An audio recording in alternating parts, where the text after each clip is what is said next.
Isang karangalan at malaking tagumpay ang pinagdiriwang ng 1st Abra Provincial Mobile Force Company sa pangunguna ni Police Major Nelvin P. Gardoque, Acting Force Commander, sa matagumpay na pagpasa ni Lunes Dazon Layusen sa Napolcom Entrance Examination nito lamang Disyembre taong kasalukuyan. Si Lunes ay may espesyal na lugar sa puso ng 1st Abra PMFC bilang kauna-unahang benepisyaryo ng kanilang Best Practice Program na Anak Mo, Anak Ko, Pagadalen Tayo, isang inisyatiba na naglalayong tumulong sa mga lokal na batang indigent mula sa mga geographically isolated at disadvantaged areas.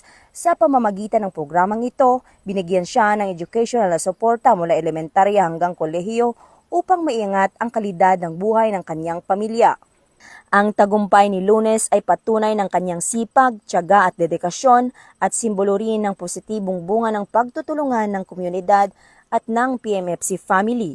Sa murang edad, naging inspirasyon siya ng maraming kabataan na nangangarap at patuloy na lumalaban sa mga hamon ng buhay. Ang tagumpay na ito ay patunay na sa tamang paggabay, malasakit at sama-samang suporta, walang pangarap ang imposibleng maabot. Patuloy na maninindigan ang 1st Abra PMFC sa advokasya nitong itaguyod ang edukasyon bilang susi sa paghubog ng mas maayos at mas ligtas na kinabukasan para sa kabataan at sa komunidad. Mula dito sa Abra Police Provincial Office, ako po ang inyong Police News Network Correspondent, Patroluman Maria Ella Garcia, alagad ng batas, tagataguyod ng Balitang Pulis.